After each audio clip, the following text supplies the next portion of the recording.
What does being wealthy truly look like? We imagine having big fancy houses, exotic vacations, and high-status jobs. But what if I told you that most millionaires, even decamillionaires today, might not look quite like the famous person on your TV or phone screen, but more like your average Joe living in a house down the street? That scenario is more the norm than you may realize, and that's good news for everyone. Welcome to Money Tip Tuesday from the Making Money Personal podcast.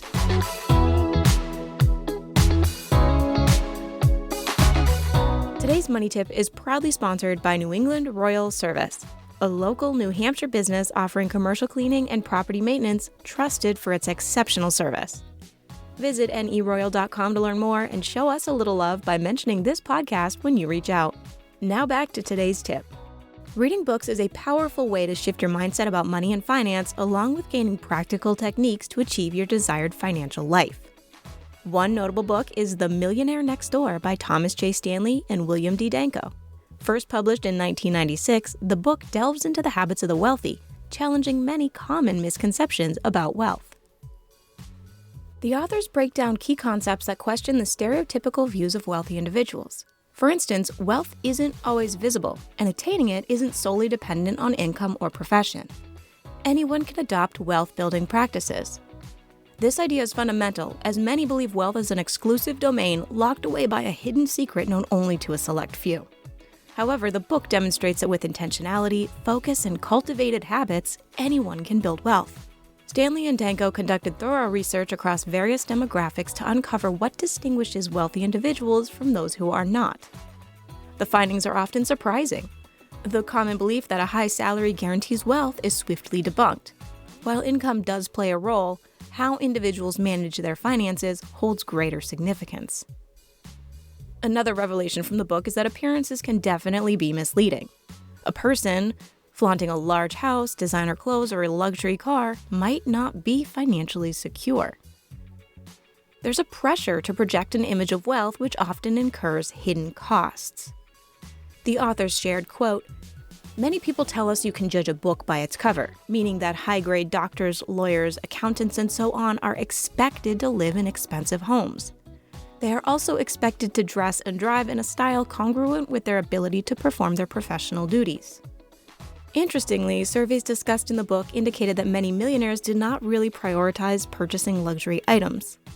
They tend to be frugal, preferring utility over showmanship when it comes to their spending habits. For example, their survey results showed that the average American millionaire never spent more than $399 on a suit, with a quarter spending less than $285.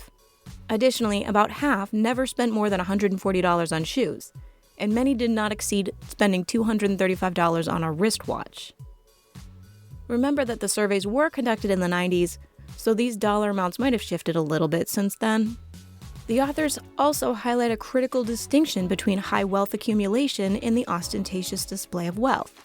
They state, quote, "Some people judge others by their choice in foods, beverages, suits, watches, motor vehicles, and such. To them, superior people have excellent tastes in consumer goods. But it is easier to purchase products that denote superiority than to be superior in economic achievement." Such insights highlight the significant role of frugality in wealth accumulation, which is often overlooked. In another passage, the authors state, quote, "Being frugal is the cornerstone of wealth building." Yet far too often, the big spenders are promoted and sensationalized by the popular press.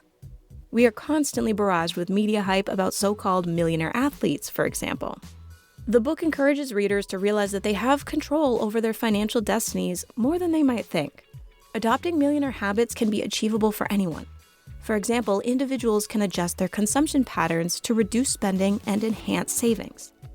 Moreover, selecting a career with a clearer understanding of associated costs and responsibilities, be it pursuing a doctorate or starting a business, can maximize financial outcomes. Encouraging a pay-yourself-first mentality in personal and family finances is another valuable takeaway. This mindset helps prioritize saving over unnecessary spending, providing a sense of security and control over one's financial future. So if you're considering reading the book, here are just a few points to keep in mind. The wealth of data and statistics presented might come across as a little dry if you're not inclined toward research-driven narratives. Furthermore, since the book was initially written in 1996, some of the information might now seem a little outdated. My copy was republished in 2010, but monetary values and occupational statistics have undoubtedly evolved since then. $1 in 1996, for instance, had greater purchasing power than it does today, which can affect how some financial principles are perceived. But overall, the Millionaire Next Door offers valuable insights into the habits and mindsets that contribute to wealth accumulation. By debunking common myths and encouraging practical financial habits, it provides a more accessible view of how anyone can work toward financial success, equipping readers with actionable steps to improve their economic situation. If there are any other tips or topics you'd like us to cover, let us know at tcupodcast@trianglecu.org. Also, remember to like and follow our Making Money Personal Facebook and Instagram pages to share your thoughts, and remember to look for Triangle Credit Union on Facebook and LinkedIn.